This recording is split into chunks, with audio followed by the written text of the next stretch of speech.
नमस्कार दोस्तों, आप लोगों का बहुत बहुत स्वागत है हमारे चैनल पर। भाई उम्मीद करता हूं कि आप लोग एकदम बढ़िया होंगे और आपकी जो स्टडी है, आपकी जो प्रिपरेशन है बहुत ही शानदार और जानदार तरीके से चल रही होगी। तो देखिए इस वीडियो में ना आज हम लोग ये डिस्कस करेंगे कि जो 15 यूपीएससी एस्पायरेंट्स के द्वारा सुप्रीम कोर्ट में एक याचिका दायर की है, एक पिटीशन फाइल की है और उसमें कहा गया है कि जो यूपीएससी की कट ऑफ डेट है, समझ रहे हो, एज लिमिट की कट ऑफ डेट, उसको अभी फिलहाल 1 अगस्त होती है तो उसको चेंज करके 1 जनवरी कर दिया जाए। अब ये क्यों किया जा रहा है? हालांकि इसमें बहुत ज्यादा कंफ्यूजन भी है कुछ लोगों के द्वारा कहा जा रहा है कि एज लिमिट को बढ़ाया जा रहा है। जैसे कि मान लीजिए अभी जनरल की एज लिमिट कितनी है, 32 ईयर्स। तो कुछ लोगों के द्वारा ये कंफ्यूजन क्रिएट किया जा रहा है कि अब जो है भाई जनरल की जो एज लिमिट है उसको 32 की जगह आगे बढ़ाया जा रहा है, लेकिन ऐसा कुछ भी नहीं है दोस्तों। इस वीडियो में हम लोग क्लियर कट सारी बातों के बारे में आपसे डिस्कस करेंगे कि अभी फिलहाल जो है कितनी एज लिमिट है, कितने अटेम्प्ट्स एक बंदा दे सकता है, और ये जो याचिका दायर की गई है सुप्रीम कोर्ट में, जो 15 स्टूडेंट्स गए हैं उनके द्वारा क्या कहा जा रहा है, ये चैलेंज, इस जो कट ऑफ डेट है इसको क्यों चैलेंज किया जा रहा है। उनके द्वारा देखिए ये कहा जा रहा है कि इसकी वजह से जो अभी 1 अगस्त से आपकी जो एज काउंट होती है, ये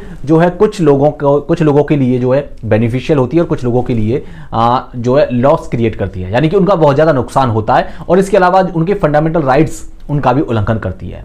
तो इन 15 यूपीएससी एस्पिरेंट्स के द्वारा अपनी पिटीशन में यह कहा गया है सुप्रीम कोर्ट से कि भाई इस जो अभी की जो कट ऑफ डेट है, यानी कि एज लिमिट की कट ऑफ डेट जो अभी 1 अगस्त है, इसके थ्रू आर्टिकल 15, आर्टिकल 16 और आर्टिकल 21 यानी कि 21, इन 3 आर्टिकल्स का वायलेशन किया जा रहा है। अभी फिलहाल एज लिमिट कितनी है ये आपको बता देता हूं। तो देखिए अभी जो एज लिमिट है दोस्तों यूपीएससी में, अगर आप मान लीजिए एक यूपीएससी एस्पिरेंट्स हैं और अभी आपने एक भी बार फॉर्म नहीं भरा है और आप फॉर्म भरना चाहते हैं, तो आपकी जो मिनिमम एज होनी चाहिए वो 21 साल होनी चाहिए और मैक्सिमम एज 47 ईयर होनी चाहिए। अब वो 47 ईयर्स कैसे है उसके बारे में बात करेंगे। तो देखिए अगर जनरल की बात करें हम, तो जनरल की जो है 32 ईयर है मैक्सिमम एज, और ओबीसी के लिए आगे हम 3 साल इसमें और जोड़ देंगे तो 35 साल हो जाएगा ओबीसी के लिए, यानी कि इनको 3 साल की रिलैक्सेशन मिलती है। और जो एससी एसटी कैटेगरी होती है उनको 5 साल का रिलैक्सेशन मिलता है, समझ रहे हो, यानी कि 37 ईयर्स। तो एससी एसटी कैटेगरी के जो बच्चे हैं वो 37 ईयर तक जितने मर्जी अटेम्प्ट दे सकते हैं।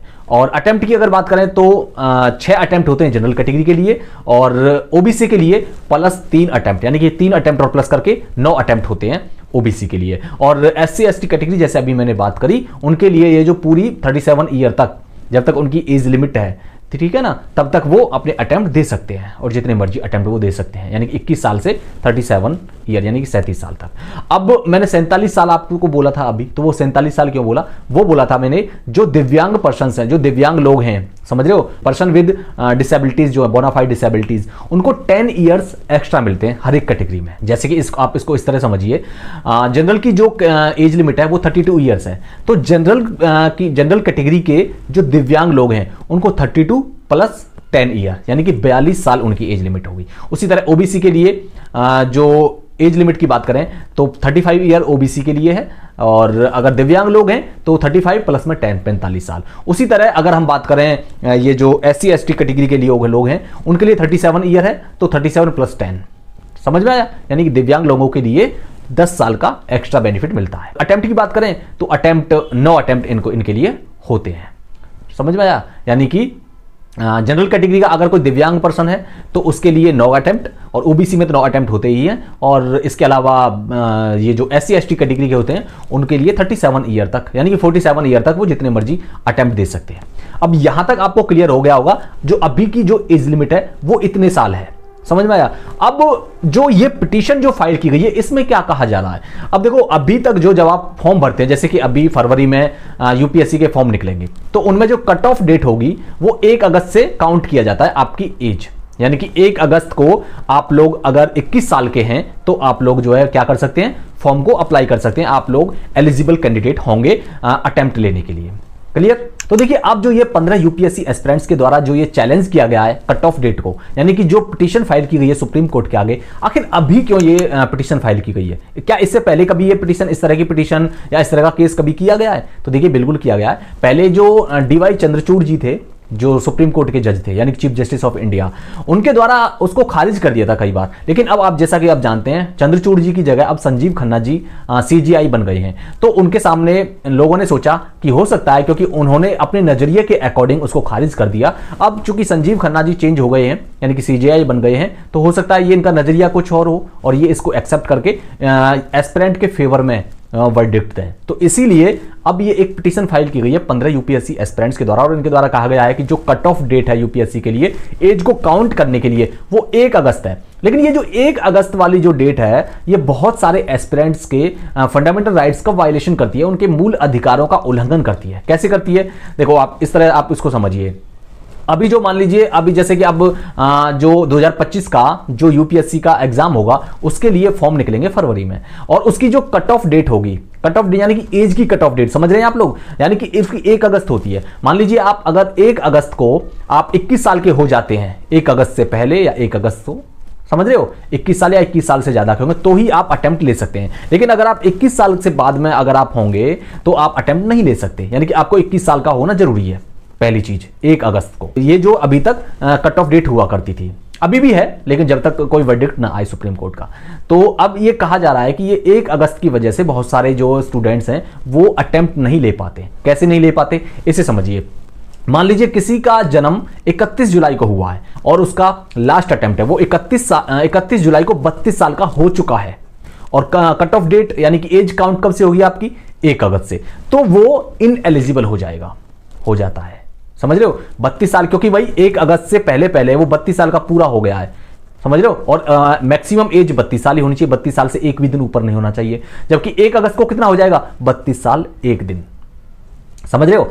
अब देखो ये तो हो गया जो 1 अगस्त से पहले के होते, तो वो तो इनएलिजिबल हो जाते हैं। अगर मान लीजिए किसी का 2 अगस्त को जन्म होता है तो वो 2 अगस्त को 32 साल का होगा, और 1 अगस्त को वो भी 32 साल का पूरे होने में भी 1 दिन कम है। तो समझ रहे हो, 1 दिन के कम की वजह से वो एलिजिबल हो जाता है। उम्मीद करता हूं इतने आसान भाषा में समझाया, आपको समझ में आ गया होगा। सिर्फ 1 दिन की वजह से ही 2 दिन की वजह से 31 जुलाई और 2 अगस्त, 2 दिन तो होते हैं, बीच में 1 और 2, सिर्फ 2 दिन की वजह से ही एक जो एस्पिरेंट है वो इनएलिजिबल हो जाता है, और एक जो दूसरा एस्पिरेंट है वो एलिजिबल हो जाता है अपने लास्ट अटेम्प्ट देने के लिए। तो उनका जो लास्ट अटेम्प्ट है 32 साल, जिनका जो 32 साल वाले जो लास्ट अटेम्प्ट है वो अपना लास्ट अटेम्प्ट नहीं दे पाते हैं। तो ये इनका कहना है, जो 15 यूपीएससी एस्पिरेंट्स का जिन्होंने सुप्रीम कोर्ट में जो पिटीशन फाइल की है, पिटीशन दायर की है, उनका कहना है कि ये बहुत सारे स्टूडेंट्स को बाहर कर देती है उनके लास्ट अटेम्प्ट लेने की वजह से, लास्ट अटेम्प्ट लेने से, क्योंकि वो 32 साल के 1 दिन पहले हो जाते हैं। और कुछ जो स्टूडेंट जिनका 1 अगस्त के बाद में जन्म होता है, क्योंकि अब 1 अगस्त के बाद में उनका जन्म होगा तो बाद में ही वो 32 साल के होंगे ना, तो वो एलिजिबल होते हैं। तो सिर्फ कुछ दिन या 2 दिन के ही वजह से कुछ बहुत सारे स्टूडेंट्स बाहर हो जाते हैं। तो इनका अब कहना, अब इनका क्या डिमांड है, क्या कहना चाहते हैं? ये लोग कहना चाहते हैं कि भाई देखिए, जो ये 1 अगस्त की कट ऑफ डेट है मैक्सिमम एज को जो काउंट करने की, यानी कि एज काउंट करने के लिए, उसको 1 अगस्त की जगह आप लोग 1 जनवरी कर दिए जाए, ठीक है ना। अब ये इनको तो फायदा होगा जिनका लास्ट अटेम्प्ट है। कुछ जो स्टूडेंट जो इसका विरोध कर रहे हैं उनका कहना है कि भाई देखिए, इससे लॉस भी तो होगा बहुत सारे स्टूडेंट्स का। तो लॉस किसका होने वाला है आप इसको अच्छे से समझिए। अगर आप इस बार पहला अटेम्प्ट दे रहे हैं तो आप सोचिए, अगर, और ये इसीलिए अभी भी इसलिए दायर किया गया है क्योंकि फरवरी में नोटिफिकेशन आ जाएगा यूपीएससी का, इसीलिए इन यूपीएससी एस्पिरेंट्स का कहना है कि जितना जल्द हो सके इस पर वर्डिक्ट आ जाए तो बढ़िया रहेगा, क्योंकि फरवरी में तो नोटिफिकेशन आ ही जाएगा, और जिनका लास्ट अटेम्प्ट है उनको फिर जो है यहाँ पर उनका जो नुकसान होगा, फिर उनका अटेम्प्ट जो मारा जाएगा। तो इसीलिए अगर आप भी इस बार अटेम्प्ट ले रहे हैं तो इस चीज़ को ध्यान से देखिएगा कि अगर मान लीजिए आपका पहला अटेम्प्ट है और 1 अगस्त की जगह 1 जनवरी कर दी जाती है कट ऑफ डेट, तो होगा क्या? मान लीजिए किसी का जन्म 1 जनवरी से लेकर के और 1 अगस्त के बीच होगा, तो वो बाहर हो जाएंगे, समझ रहे हो, वो बाहर हो जाएंगे। पहले वो एलिजिबल थे, अगर वो अपना अटेम्प्ट इस बार देने की सोच रहे थे तो अब की बार जो है वो फिर अटेम्प्ट नहीं दे पाएंगे, समझ रहे हो। वो फिर अटेम्प्ट कब? उनको अगले साल उनको 1 साल का वेट करना पड़ेगा, क्योंकि उनका जो 5 महीने हैं वो कम हो जाएंगे ना, फिर समझ रहे हो, 21 साल के नहीं हो पाएंगे वो। अगर मान लीजिए 1 जनवरी कट ऑफ डेट कर दिया जाए तो पहले अटेम्प्ट वालों को जो इस बार जो सोच रहे हैं देने के लिए, और उनका जन्म इस वाली कट ऑफ डेट 1 जनवरी से 1 अगस्त के बीच में होता है, तो वो इससे बाहर हो जाएंगे, वो अपने अटेम्प्ट नहीं दे पाएंगे, तो उनको ये लॉस होगा। इसके अलावा और क्या डिमांड है इन लोगों की? देखिए, इन लोगों की और ये डिमांड ये भी है कि भाई जो या तो आप एक इसको जो 1 जनवरी कर दिया जाए कट ऑफ डेट को, या फिर जिनका जो लास्ट अटेम्प्ट है और ये इस 1 अगस्त वाली कट ऑफ डेट की वजह से बाहर हो जाते हैं, अपना अटेम्प्ट नहीं दे पाते, उनको एक एक्स्ट्रा अटेम्प्ट दे दिया जाए।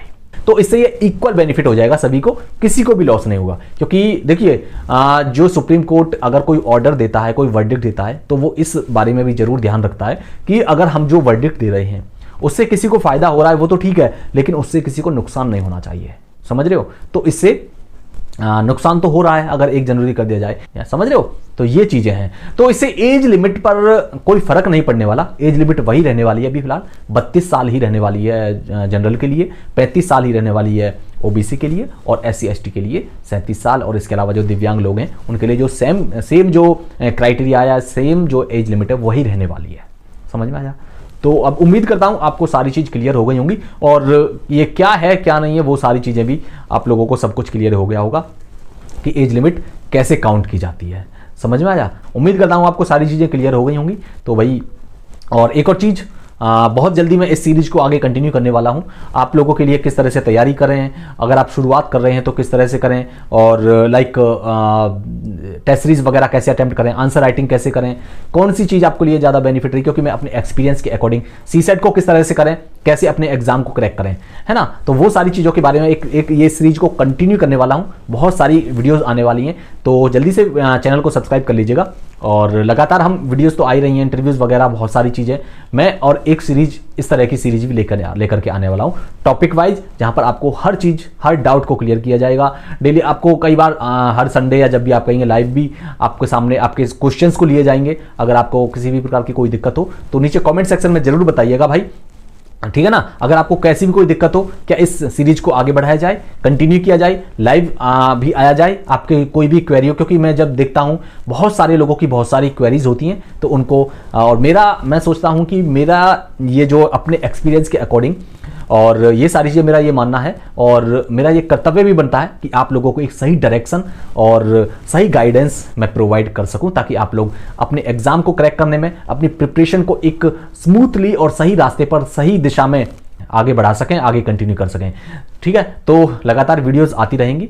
तो मिलते हैं नेक्स्ट वीडियो में, और नीचे कमेंट सेक्शन में जरूर बताइएगा कि वीडियो कैसी लगी और किस किस टॉपिक पर आपको वीडियो चाहिए। तो चलिए इसी के साथ में वीडियो को एंड करते हैं, मिलते हैं नेक्स्ट वीडियो में, तब तक के लिए बहुत बहुत धन्यवाद।